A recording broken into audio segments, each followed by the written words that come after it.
I used to sit at work, like stare off into the distance, thinking like, man, this can't be it for me. This can't be it. And then when I was like, and then now I'm at training, I'm like, wow, this is like the best thing in the world.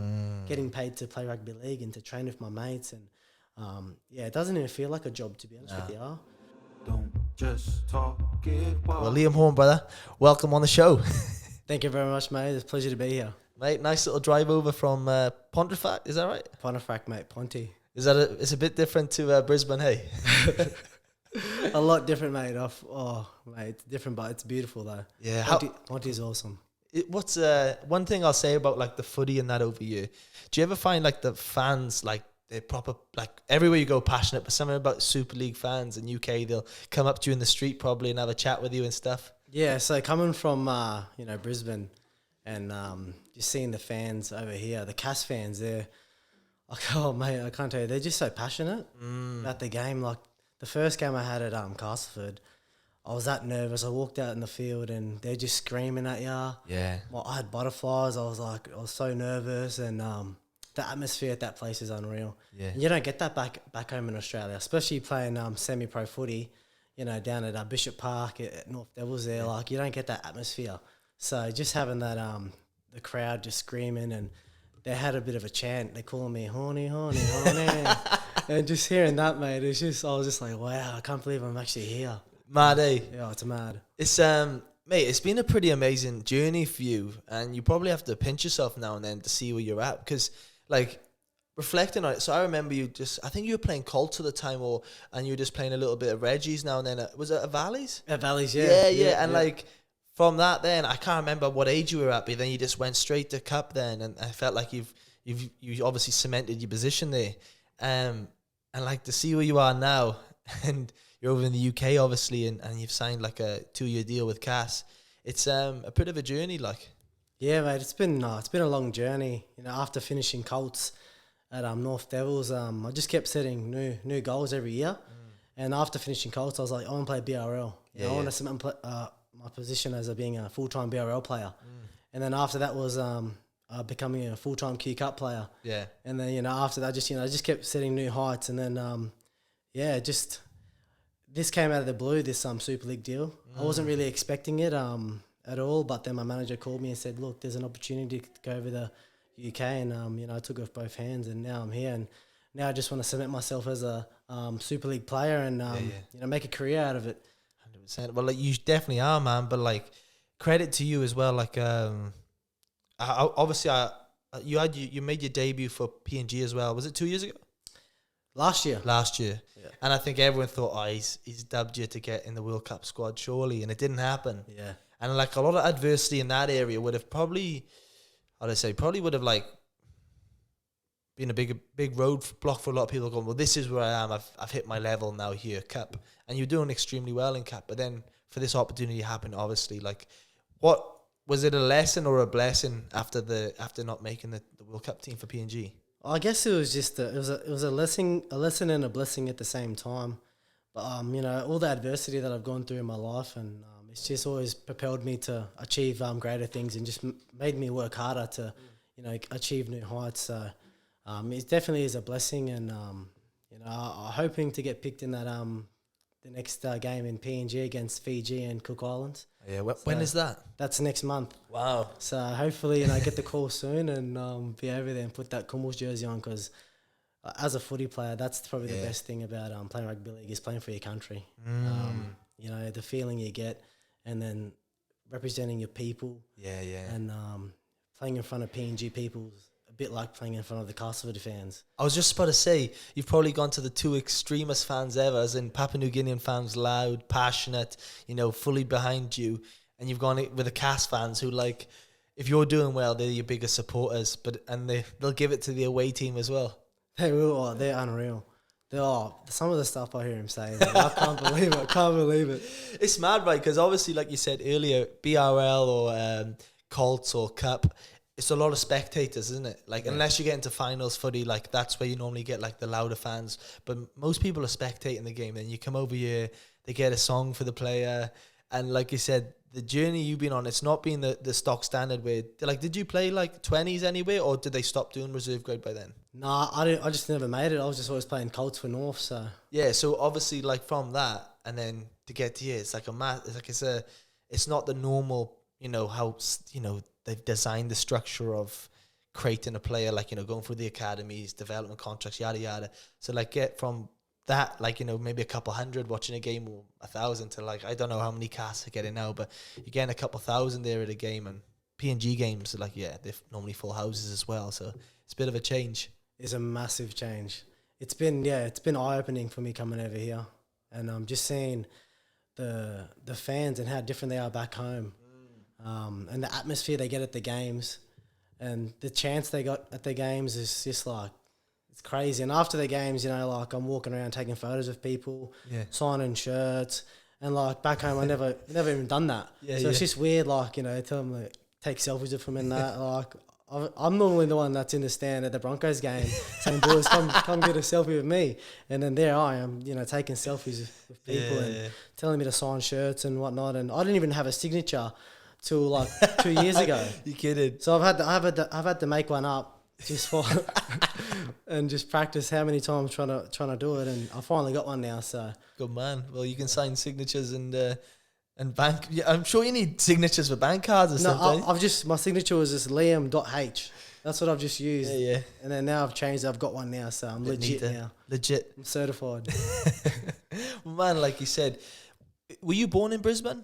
No, I was born in Papua New Guinea in Port Moresby. You were born there, so you're not a heritage player or like a second generation. You're actually born and bred. Yeah, I was born in Papua New Guinea, but moved to Australia when I was like a 1. Yeah. So my mum's Papua New Guinean and my dad's Australian. Okay. Yeah. So dad was working over there as in a Sparky. Yeah. And they met each other at the gold mine because mum was working there too, and then had me in PNG, and then we moved to Australia and haven't been back since. Really? I've been back there for holidays and whatnot, but like lived. Yeah, I haven't lived there. Yeah, I've bred in Australia. So where are you based in Brizzy? Northside Brizzy. So I would say Aspley. Aspley, okay. Yeah, Castledine. That's where I grew up. So what's the suburb next to that, which is it's not Raff, is it? Zilmia. Yeah. No, shout out Northside. Shout out 34. That's a good area. Nice, man. Well, I want to delve in a few things, but one thing I'll say about, everyone speaks so highly about this guy, and he seems like he's like leveled up a lot of players, and he's over you now coaching. But Rowan Smith, is he someone that you can kind of speak highly about, or has he developed your game massively? Or yeah, man, I wouldn't be over here if it wasn't for that bloke. Ever since he came to Norths, and he didn't just change the club, but he changed a lot of people's lives. I remember the first conversation we had was he put me into the donga, to his little office, because we had a little donga at Norths. We didn't have like a full built office, so we had a little donga. And he rocked out. I think I was one of the first players that he interviewed. And, we had a chat, and he said, what do you want to do in the next 5 years? Where do you see yourself? And I said, look, I want to be a professional rugby player. And then I asked him, well, how do I get there? And he said, mate, he told me self-belief. If you truly believe in yourself, you can achieve anything. And that really stuck with me for my whole career. So everything I've done and in my life, I've always just believed in myself, even though it might be so far out there, but I've always just believed I could be, every time I stepped on the field, I always believed I can beat that other guy, that I would be the fastest or I'll be the whatever. I always knew I was going to work harder than everyone else. So I just believed that, and I don't know, it just made me the player that I am today. Built that confidence around it, and then instilling that belief, like you said, in yourself, and then rolling into it. Yeah. It's pretty cool, man. And obviously, you guys won the comp as well, didn't you? Yeah, we won back-to-back comps. Yeah, wow. And he was a big part of that was Rowan Smith. Yeah. How different was the team then, for instance, the year, but who was the coach before Rowan? Were you there then or not? Yeah, I was there, but I was in the lower grades. Okay. I think it was Mark Glidden. Oh, Gliddo. I think it was Gliddo. Okay. How different was the team, do you reckon, from when Rome was there to there? Was it a big difference in team, or was it pretty similar squads? It was a whole new team. When Rowan rocked up, it was a pretty whole new team, and there was a couple guys that were there, but it was a whole new team. Yeah. Every year the team was changing. Well, you had obviously the connections as well with the Broncos. You had a couple of guys gone back down from there. So when you were playing, though, you're obviously playing hooker, but you were playing a bit of that utility role as well, like a 13 as well? Yeah, I was playing lock too for him. Yeah, chucked me on anywhere. Is it anywhere in particular like you enjoyed to play? I don't mind. I like playing hooker. Like Yeah. that's what I enjoy playing. But I don't mind playing 13 also. Getting amongst it a bit. But they've chucked me everywhere. I've played centre, Yeah. play second row, Nice, man. play in the halves. Like they just chucked me anywhere. So I just play. I just can't kick. Oh, yeah. that's good crack. Nah, but yeah, Rowan Smith, mate. Back to him. Mate. He's just awesome. He's just such a class coach. He's always trying to bring the best out of people, not just on the field but off the field. Yeah. Making us not making us, but encouraging us to read books and nice. just he's all about self-development Nice. and just becoming a good human being on and off the field. So yeah, It's awesome, that. I love that guy. Yeah, he's awesome. That's a good way to be, and he seems like more than just a rugby specific coach. He seems like a general coach. He's like your life coach sort of thing. But when you think about that, man, like I'm interested about the guy because I did a podcast with Lukey Archer, and he spoke extremely high about him, and even for him, man, like getting the gig over at Leeds. I think this is his second season there. From Q Cup over to there to like a pretty prestigious club in Leeds. Like that shows you the value of him, like coming from where he's come from to where he is now. And that's why I think I'm going to get him on the podcast at some stage, but he's an intriguing bloke that I want to get to know more about. So no, I'll give him a call, mate. I'll get him on for you. So let's get into a little bit now. I want to ask you a few questions regarding the difference between Australia and sunny UK. What have you noticed? What were your first instances straight away? You're like, this is different. The motorway, the houses, they're all brick houses. They're all like close together. The weather, obviously, it's like always overcast. Yeah. I'm used to like sunny every day, and the cars are a bit different. It smells differently here. I don't know. I just know that might just be your household with them footy boys. No, probably. Yeah, they don't really clean up much, but yeah, it definitely does. The scenery is a lot different. It's a lot greener over here, I think, because it rains a lot. It rains a lot. Yeah. It's a beautiful country. Just seeing a different scenery, different architecture, different greenery. Like just seeing all that's just beautiful, and yeah, it does smell a lot different here though. In what way? I'm curious. I think what's in Pontefract that smells different. I don't know. I swear, there's a bit of a whiff of like poo smell going around. I don't know. I swear, I can't explain. I don't know if because it's a bit of like a farming area. Okay, maybe that's what it is. Yeah, but you're driving through the street and there's a tractor driving on the road, like a big tractor. I'm like, what's going on here? Like, it's weird. It's different. Well, you're over in Manchester at the moment, man. So you're near Trafford. Old Trafford's next door here. You've got Trafford Centre, so I don't know if it smells over you, but it's not bad. No, it doesn't smell too bad over here. Yeah, it's not bad, man. So you're here for 2 years, you said? Yep. So sign for next year, and then got an option for the following year in the club's favour. So if everything goes well, hopefully they sign me. Yeah. Well, you're doing well, man. I seen that you were in team of the week 1 week already. Yeah. I want to ask you as well, like, because you're very much you've been involved in both sides, as in, the Q Cup and the Super League now. What are the difference between the two? The game over here, I feel like it's a lot more free flowing. Whereas like back home in Q Cup, like refs, they seem to blow a lot more penalties and pick a lot of the game, and it's a lot starty stoppy. But over here, they kind of let the game free flow. And in the ruck, you can like lay on blokes a bit longer. Over here? Yeah, over here. You can just lay on blokes a bit longer. So it's a bit hard to get a quick play the ball for myself because that's what I enjoy. So, but yeah, over here, that's probably what I've noticed the most. It's interesting you say that because every guy I've had on has said similar things. They think that like outside backs in Australia are a bit better, they think, but more in the middle, like you've got the bigger blokes. Would you say like props and that are bigger sizes over here? So the wrestle's bigger. The boys over here are massive compared to back home. Like the middles are just huge. Like some of the boys after tackle are just like fucking huge, man. I can't believe it. Like back home, like you got short middles that are just like fitter, and versatile. Where here they're just like massive and muscly.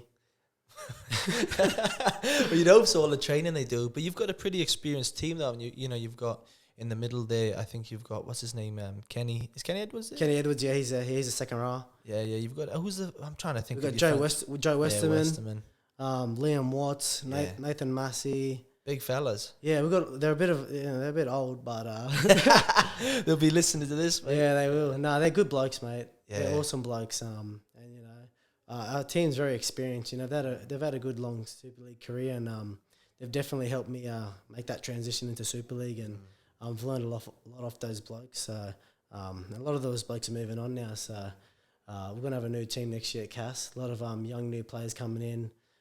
2 PNG boys. Yeah, nice. Nixon Put, he's over at the Capras and Q Cup, and Sylvester Namo. Sylvester now. Where's he at? So he's at Blackhawks. Oh, what, Townsville? Nice. Townsville Blackhawks. So and we've got another bloke from Lebanon coming over too. Wow.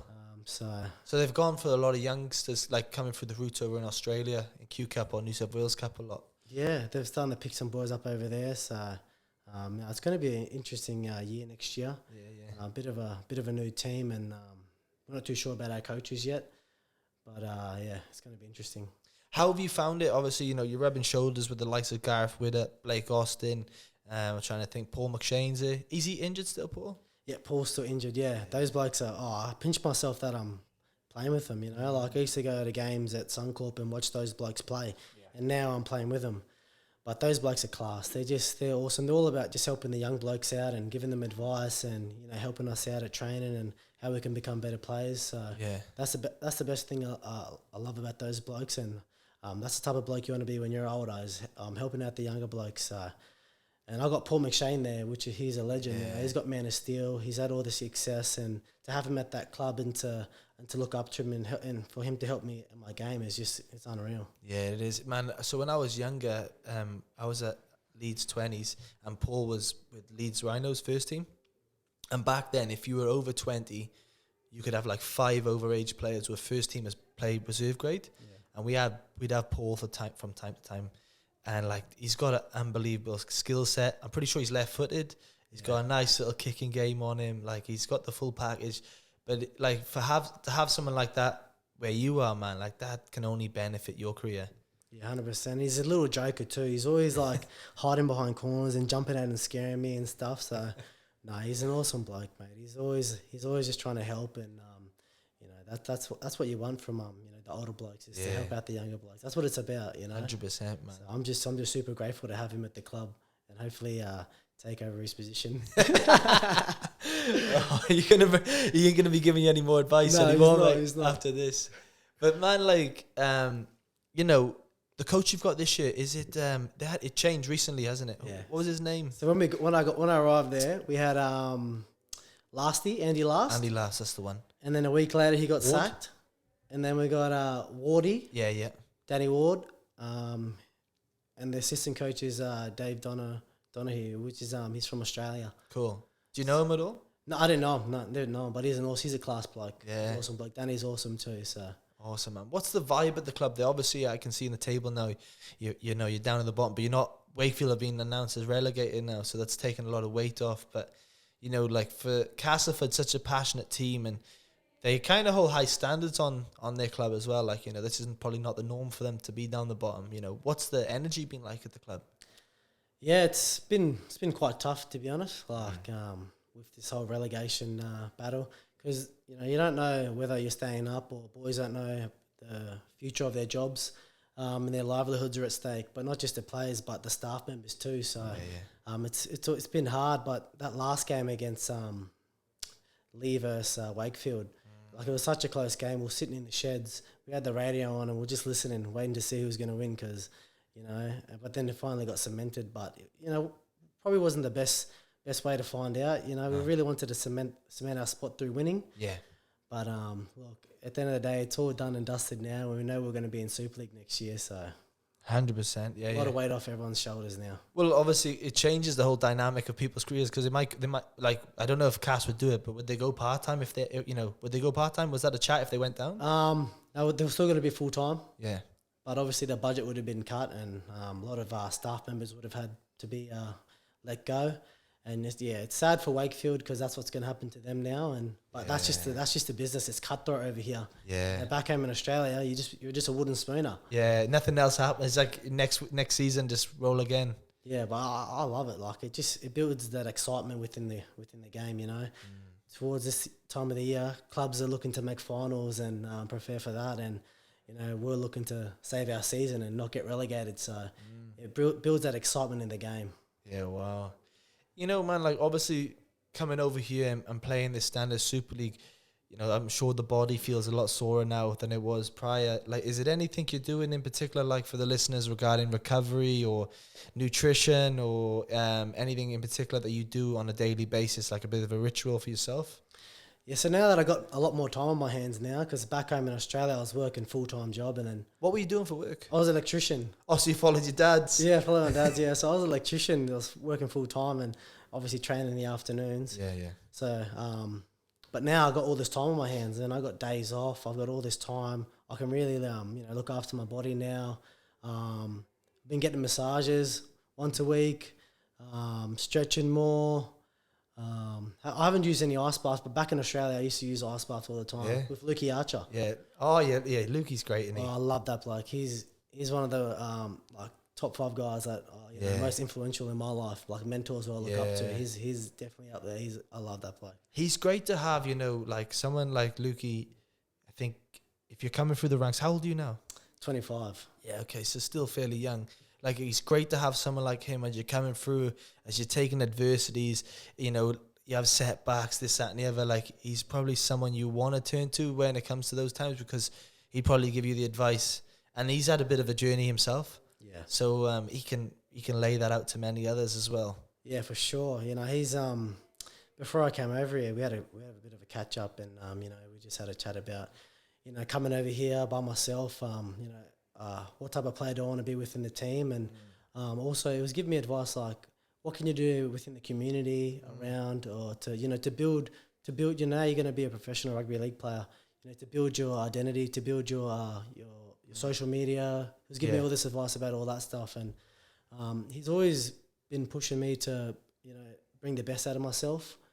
Back home in at North Dells, we have a little group called Connect Group. Oh, cool. Where we bring men together within the club, and we just sit down and have a chat about our week and what's going on in our week, or what are we doing, what are we chasing in life, like business or relationship or whatever is going on. And we just have that time where we just sit down and have a chat. And he was one of those people that built that within our club, and he's just such an awesome guy to have and to look up to. And that's kind of what I want to do in my life, is to all these guys that I look up to, like that play rugby league now, and Lukey Archer and all these people. I want to be like that. Nice for those people. So that's awesome, man.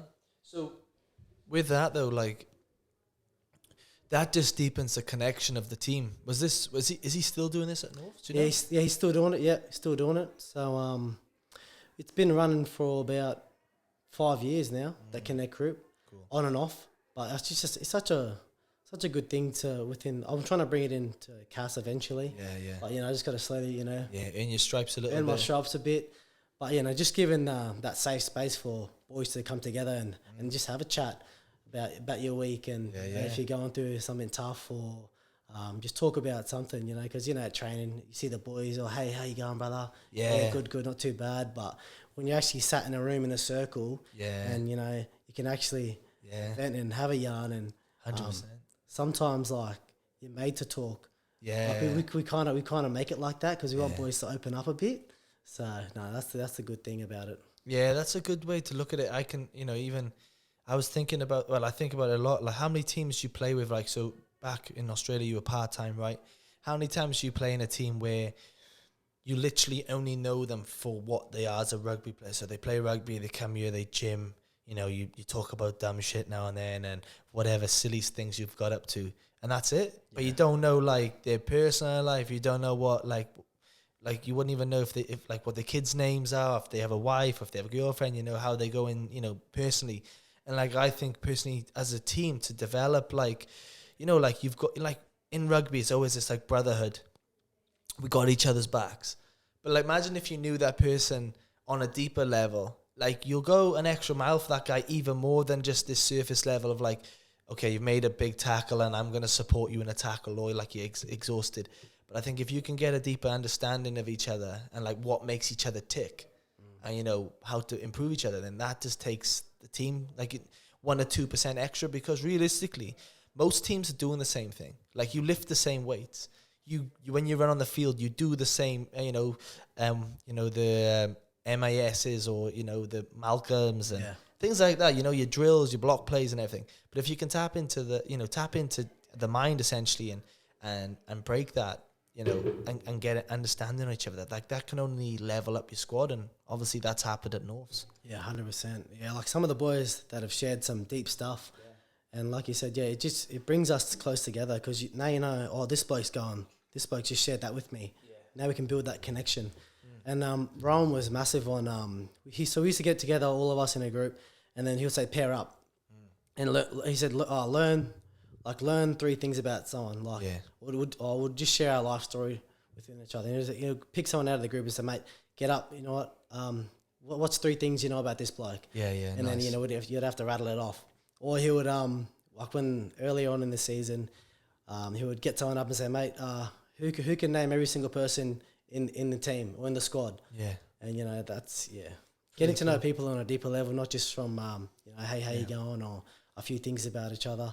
I think that really builds connection, and especially on a deeper level, when you find out, you know, what people have been through, all the adversity that people have been through, and when you can share things that are real deep, it just builds that connection. I think at Norths we had such a good culture there, and I think culture is a massive thing to have at any, whether it's a business or a team or whatever. Culture is massive to have, and at Norths we definitely had a really, really good culture there, a winning culture about just getting better, helping one another. Whether we're going for the same position, we still wanted the best outcome for each other. Yeah, and that's just the culture that we had there, and it was such an amazing place to be. That's a good vibe, but you know, like I like that a lot, and I'm gonna delve into a few of those things now. But like, for instance, man, if you're a hooker and you've got someone else who's hooker there at you, and for instance he gets over you, like you can respect that decision regardless. But if you've got that competitive nature, which 99.9% of athletes do have, there's a little bit of you that's like, fuck, I wish that was me. Like, if you didn't, you're not human, right? Yeah, 100%. Happened to me all the time. I always felt that way. Yeah. But it made me just want to work harder. Yeah. That's the difference between, you know, the people who take adversities and keep going, or let them define you. Yeah, 100%. Yeah, I guess it just depends on how you look at it, you know. If someone's making it over to you, like if anyone listening back home, you know, if someone's making it over you, you just got to look at, you know, what am I doing now to better my game, or what are they doing that's making them get picked, you know what I mean? So that's the way I've always looked at it. Like, what's he doing so that he's getting picked, or having the tough conversation with your coaches and asking, you know, why am I not getting picked? And that's been the hardest thing for me is talking to coaches and having that relationship with them, because a lot of boys just accept, not making the team, or it's hard to talk to coaches about, you know, why am I not getting picked? You got to have those conversations. You know, it's your career, and footy goes like that. So you've got to have those conversations and build that relationship with your coach, so that, you know, you can get better. So. You know, regarding that you just said then, though, regarding having those tough talks, I think sometimes you can have those tough talks with some coaches, and you might have experienced this too growing up through your age grades and everything. Not every coach is going to love you either. Like, one coach might think the sun shines out your ass, where like you do the same thing to another coach and he's just like, nah, you're not my flavor. And like, it is what it is. And you can work your butt off, you can train as much as you can, but like that journey with this area, I think, is like, well, do you know, count your days and maybe look to play somewhere else? Can you relate to that at all? Or? Yeah, for sure. You know, I think it was 2021 season maybe. I was like just in and out of Q Cup, playing BRL, playing Q Cup, and then, you know, you always had people ahead of I've always had people that were ahead of me, you know, better hookers and whatnot, and just always sitting behind people. Yeah. And I've always just, you know, wanted to, you know, to. Yeah, for sure. You know, I think it was 2021 season maybe. I was like just in and out of Q Cup, playing BRL, playing Q Cup, and then, you know, you always had people ahead of I've always had people that were ahead of me, you know, better hookers and whatnot, and just always sitting behind people. Yeah. And I've always just, you know, wanted to, you know, to earn that number 9 position at Norths. Like, that's always what I always wanted to do. But there was just always good players ahead of me, and I just understood that. You know, they had an NRL experience, and they were just better than me. So I just accepted that and just kept working hard, and then eventually, you know, I got my opportunity and started to play good, and I think it's just sometimes just got to abide your time. Yeah. And it might take years and years. Like I never thought at 25 years old I'd be over in the UK playing rugby league professionally. Yeah. Just last year I finished my apprenticeship, and I thought, you know what, this is going to be me. I'm just going to be a Sparky and play rugby league semi-professionally. Yeah. But now I'm over here playing rugby league, professionally. It just shows you how quick life can change. So I just biding your time and just waiting for an opportunity. And when you get your opportunity, you have to be ready for it. Yeah, that's true. I definitely was ready for my opportunity when I got it, and especially I had that Broncos preseason. Yeah, I seen that this year, and that really set me up to where I'm at today. I had a pretty good season at Norths this year. I scored the most tries I've ever scored in my life. So, and that from hooker as well, mainly, or hooker and lock, mainly lock. Yeah.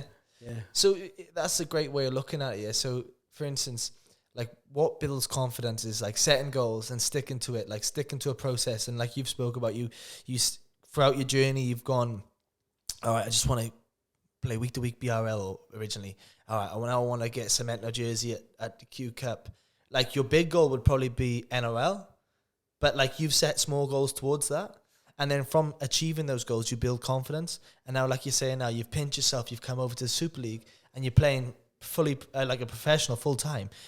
Like that again, then that makes your confidence go 10 out of 10.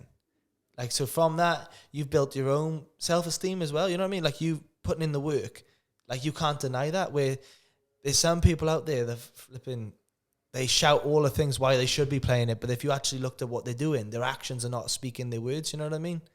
And I think from your perspective, you are where you are regarding that. You know what I mean? So it's pretty amazing, man. Yeah, for sure. I think it's always good just to set little goals to get to eventually, to a bigger goal. But yeah, that's what I've always done. And I think over here now, I've already set my goals in my brain where I just want to, win a comp over here now. Nice. Win a Challenge Cup. That'd be like cool. Those big goals that, especially at a club now where we're nearly at relegation, but just having those goals in my mind and just, hopefully, through my actions, other players can see that, I'm here because I'm in business. I didn't just travel halfway across the world just to play footy. I came here to win premierships, to encourage everyone else in the team to let's do it.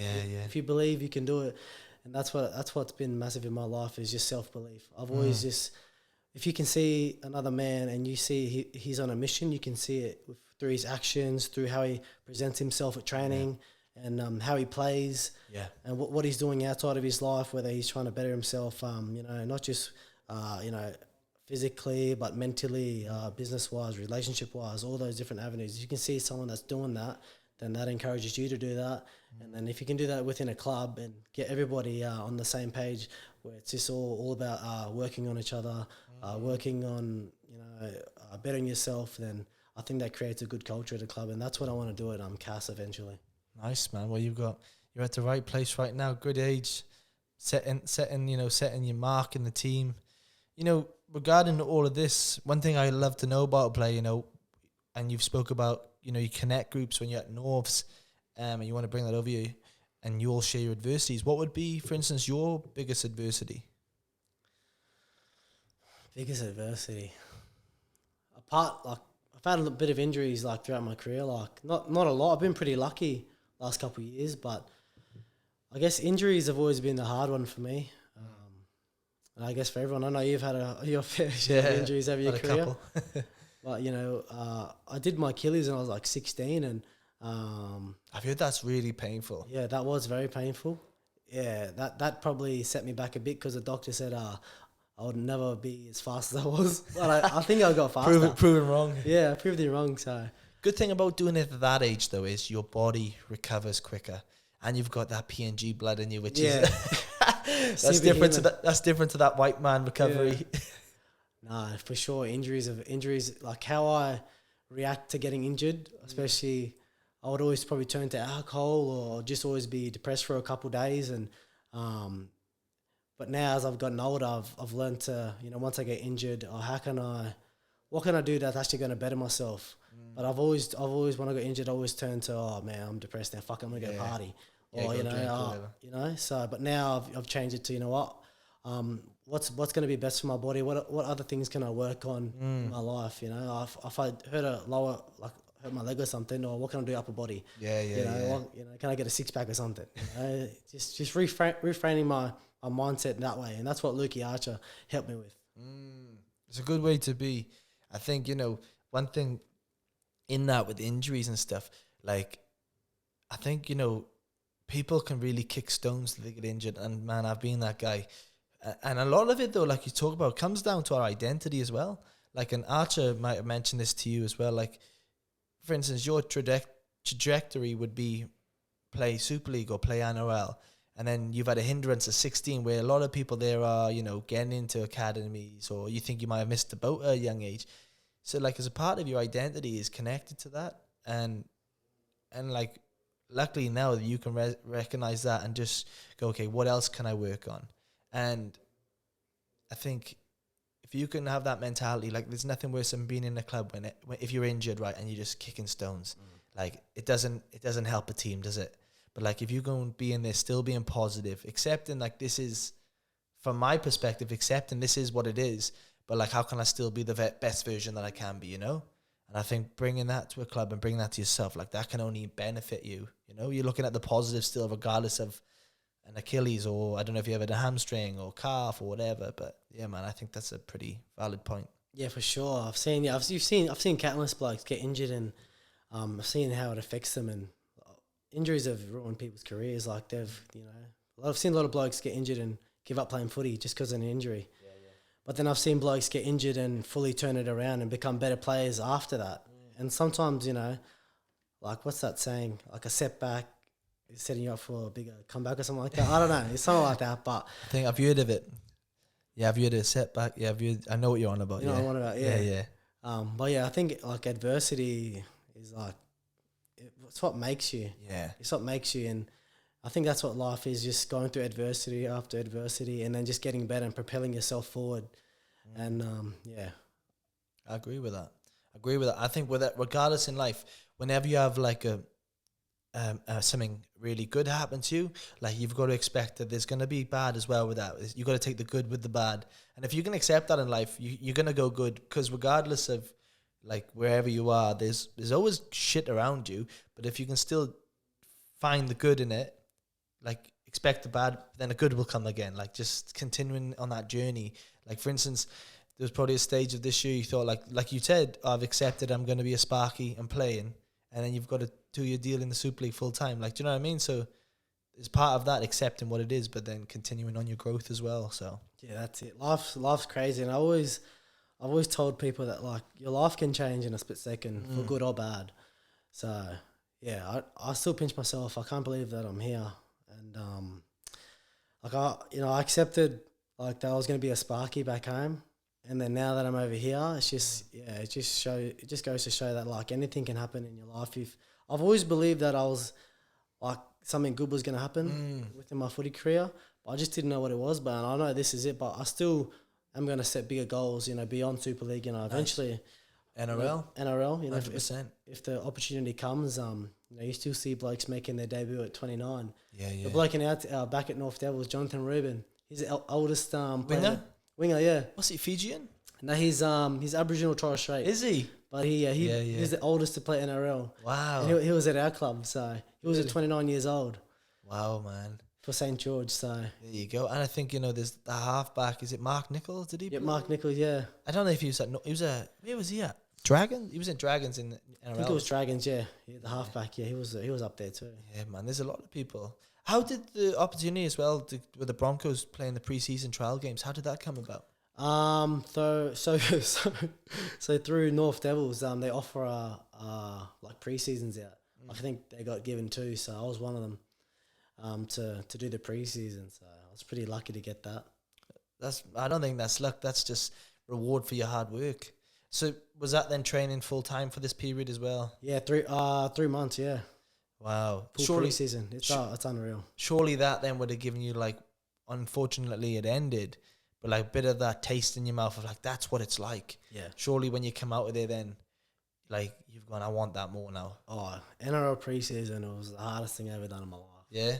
Like, they really push you to your breaking point. Like, I don't know if, like, I felt like, like, it was the hardest thing mentally and physically I've had to do. And But yeah, I came out of that like fit, strong, mentally strong, and just a whole new perspective on what it takes to become an NRL player. Yeah, wow. And just the facilities at the Broncos is just unreal, mate. They've got that new setup there, isn't it? Oh, mate, unreal. And the staff there, unreal. So regarding the Broncos preseason, then, like, what's a normal start time and finish time there? 7 a.m, you get in, you do your mobility and stretching and whatnot. Then you got meetings, and then after that, straight on the field.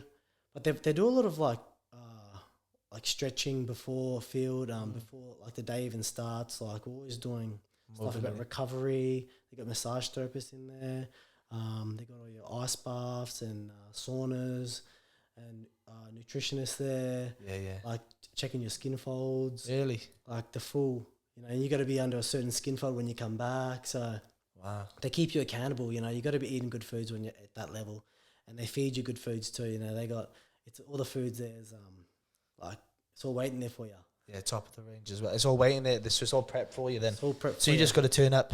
Just turn up. Like they literally have the best. Like being a professional athlete is the best thing in the world. Yeah. Like like when I was working full time, like I used to sit at work, like stare into the distance, thinking like, man, this can't be it for me.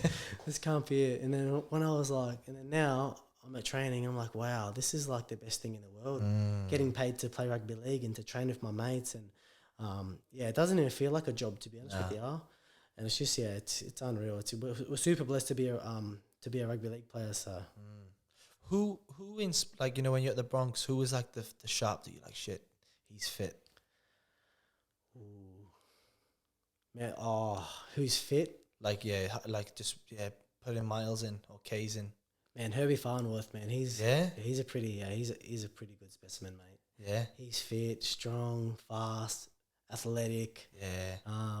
Adam Reynolds also, mate, just the way that he, like when at training, like he just does things like with ease. Like it just, like when he's on the field, he just glides. Like he just, when he kicks a ball, like it's just like, it's Effortless. effortless. It's just crazy. What's he like regarding fitness and that? Would he be up there with the fitness or not really? When he was on the, I think he stood out of fitness for a bit. Yeah. He's at that age where he can just, He's got the top 2 inches, isn't he he? can just chill now. So, and like that preseason, I think that's why they are, they're going to win the grand final this year. Yeah. After that big one. So, I think they're going to do it this year. I know they've got Warriors this weekend, I think. Is that right? Warriors, this weekend. And then Penrith got Storm. So I reckon, because I've been a Broncos fan my whole life. Yeah. So that would have been an amazing moment for you being there doing the preseason with them. Yeah, it was unreal. I was pinching myself when I was there. I couldn't believe I was there. I was fully soaking it up too.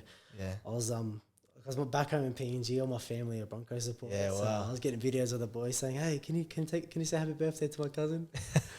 They were loving it. I was getting all the gears and whatnot, sending the gears back. I was taking full advantage of it. So good, man. Like I'll ask you this question first while we're with the Broncos. Do you remember the backs coach there, Lee Breers? Lee Breeze, yeah. What was he like as a coach? Is he quite involved? Or? Yeah, he's awesome. Yeah, he's basically like one of the attacking coaches there. Yeah. Yeah, he's awesome, mate. He's class. He's got so much knowledge. Yeah. Again, like with kicking, he would take us hookers and halves out to do kicking practice. Yeah. And he's so knowledgeable about the game. Yeah. And he's so passionate too. Yeah, I bet. Well, that's why the attacking style is just... The attacking is just crisped up this year for Bronx. So I wonder how involved he is in that. Yeah, for sure. He has a big part playing that. Like taking on short sides now, and I think the Broncos have been taking on short sides a lot more now, and that's probably come down to him, having his say in the attack. 100%. Moving on now to the PNG gang, man. Obviously, like they're a passionate bunch, but like, do you always feel that when you represented them, or like even over here, man, you might spot a couple of PNG fellas, Cummels in the crowd, like, and they love it, don't they?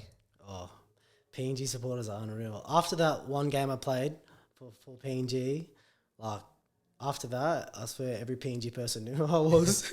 Yeah. I'd walk around and like they would actually recognize me, and it's so weird, like getting recognized. Yeah. For just playing rugby league, like. It's just weird. It's just like coming over here too, and just like putting on the Cas jersey, like people just like screaming your name and like getting all this attention. Like I'm not used to getting attention, so it's just weird as a human being to have like getting a lot of attention. Yeah. I just find it real weird because I don't really like getting a lot of attention. You know, How what do I you mean? deal with it then? I just understand that I'm playing a game that a lot of people love, Yeah. and they look at you as like a role model, or they look at you as some sort of like a god. Like that's how they look at that's how I used to look at footy players like Darren Lockyer, Billy Smith. I used to look at them like, oh, that's they're gods, mate. So now I know I can understand how they feel. Yeah. But I just still find it really weird that you get all this attention and people want you to take photos with them and stuff like that. I'm still coming to grips with that, man, to be honest. Well, I think that's a credit to you though, man. Like credit to your like value, man. You've worked hard. You're performing on the field. You get rewarded by fans coming up to you wanting photos and autographs, and soak it up, man. There might be only another 10 years left of this. Like after that, man, you'll get people telling you to piss off. But like that's a credit to you and what you're doing. And Cas fans are super passionate.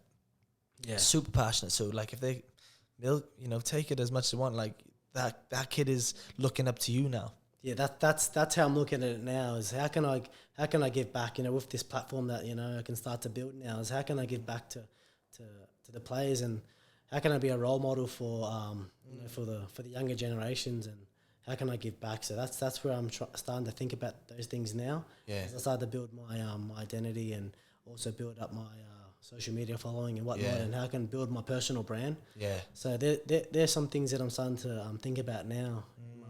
Because I want to be in the Super League or be in the professional career for at least the next 10 years. Yeah. So, starting to set those goals now and think about, what I want to do within the community and whatnot. Well, I think just being yourself, man. Being yourself, your upbringing shows a lot. Probably coming from PNG, like it's a pretty humble beginnings. And like, it's all about community in there, isn't it? It's all about giving, supporting, sharing, and then putting the best foot on the field. So I think just doing what you're doing now, man. So I appreciate that, bro. And coming onto things like this, bro, like it's I was a bit nervous, because I've never done like a proper podcast before. So just doing things that make you uncomfortable. Yeah, 100%. And this definitely did make me feel a bit uncomfortable. But that's I guess that's how you get better. Yeah, that's how you learn. So you take risks and. Yeah. Well, you got to think, right? Like what's it, making the uncomfortable comfortable? But in saying that, like, you're not just representing yourself now, you're representing the nation. Like, you're putting little PNG on the map over here, and there's actually quite a lot of Cummels over here now. I know you've got what's his name, the hooker for Lee? Edwin Papi. Yeah, he's a beast. Him, he's your competition, brother. He is. He's a gun, mate. I love that bloke. He's such an unreal player.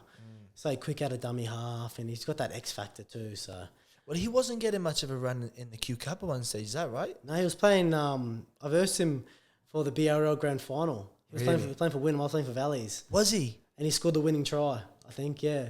Shit. And then, he just wasn't getting opportunity, and I think he went to Manly. Yeah. Got a contract down there, and then didn't think it eventuated, and then came over here, and then now he's in the running for Man of Steel, I reckon. Like 100%. He's had such a great season, and it just shows you like through all that adversity and not getting selected and not getting picked. Sometimes they say the grass is not greener, but sometimes the grass is greener on the other side. Yeah, so that's the other way to look at it. And he's had an unreal career, and the UK has been such a big thing for PNG athletes. It has. Coming over here, it changes their lives, but not just here, but also back in PNG. They get to support their families and send money back to their communities and really make a big difference. So it's given us a massive platform to build a career over here and to also help our families and our communities. 100%. Well, like all those setbacks you just said about him then, like that just shows the character of him and never giving up. And you've got Nene McDonald over here. Yeah, Nene's here, yeah. Lachlan Lamb. Lockie Lamb. I'm trying to think the other dudes you got over here. There's a fair crack of them over here now. Yeah, there's a few in the championship also. Yeah. Reece Martin's up there. He's Reece Martin, yeah. Versing him this week. Yeah, right, okay. That'll be a good game, that. It'll be a good game. It's always they reckon that like Leeds is our rival. Yeah, rival, yeah. So we have to beat them this week. Yeah. And it's going to be a pretty big occasion. Be a bit of a big crowd too. So is it away or home? Away. It's okay, Headingley. Headingley, that's it. So yeah, that will be, and they had a bit of a pumping last week as well, didn't they? they got smashed. Yeah. So there'll be a bit of fire under them to make sure that they Yeah, we got smashed too, so it'll be a good game. Who did you guys play last week? Wigan. Yeah. At Wigan, okay. so They have a decent crowd there as well. big crowd. Yeah. Massive crowd. What are your thoughts? Like, obviously, your type of style, man, is explosive, speed, power. You get low towards the goal line. You're always trying to find your nose through. Coming over here, have you looked at developing other aspects of your game, or you reading, you got Paul McShane, man, he's watching numbers all the time. That guy is, if it's a 2-man short side or a 3-man, or you kind of at the moment just playing what's got you here. Basically, just playing what's got me here, but also just trying to understand the game too, by getting that game time and just trying to get a feel for the game, because it is a different game. But yeah, just learning off Paul. He's been giving me a lot of pointers at training and helping me out with my game, and doing a bit of video here and there. So yeah, it's going to take a while, I guess, to really get the grips of the game. But I'm slowly getting a feel for it. Well, man, if you're getting team of a week already, bro, I think you've got grips of the game, man. It's just bringing that energy every week. I think who are the two other fellas you come here with today? Who are the two? They're your roomies. Billy Takrikas and Sharbel Tasapali. We'll have to bring them in, man. If you told me, I would have got them on with you. Yeah, bro. I know. They would have loved to. They love talking more. They than love a me, yarn. So, yeah, they love a yarn. Yeah. How so? Are the family coming over at all? Or? Yep. So the missus will come over during the preseason. Nice. And then that's it. I got no kids, so not yet. Not yet. She'll be a bit of a shock for her, mate. The cold winter coming up. Yeah. Oh, mate. Because you lived in Brisbane, you know how hot Yeah, it gets there. Yeah, it's hot now. It's I think it's in the 30s now, I believe. Yeah, and I've never experienced snow before. I don't know if it snows here, does it? Yeah, it does. So, the boys telling me during preseason, you can't even feel your hands and that. Yeah. Is that true? Yeah, you'll go through phases, but obviously if it's snow on the grass or whatever and your hands are in the grass, it'll get cold, but you'll suit up all right, man. Yeah, I'll be right. I've just never... I'm not a fan of the cold. I can't stand the cold. You're in the wrong country, brother. I'm half PNG. Have you been to PNG? It's that humid there. I've never been there, eh? Oh, it's that hot. Yeah, I bet. Are you from the island, the middle part? Or are you from the coastline? No, from the coastal. Yeah, so I'm from a place called Hula. So it's about a couple of hours out of Port Moresby. Yeah, okay. So when I look at it, right, I'm my perception is with Papua New Guinean people. So if you're from the inland, they're the jacked up dudes. Yeah, so PNG is very diverse. Yeah, okay. So we've got PNG's got people that look all different, and we all talk. We have over 800 different languages. Wow. And all different customs, and our traditional wear dresses all different. So yeah, it's a very diverse place. Yeah, wow. We all look different, our facial features, our body type, everyone looks different. So that's what makes PNG so beautiful. Yeah, wow. I'd love to do Kokoda. That's in PNG? That's in PNG, yeah. I'd love to do that. Oh, that'd be unreal. I'd love to do it too. It seems like a pretty spiritual hike too as well. There's a lot of... Because you'll have to... I don't know how much information you know on it, but is it from is it the whole journey of it, or is it just literally a long walk from...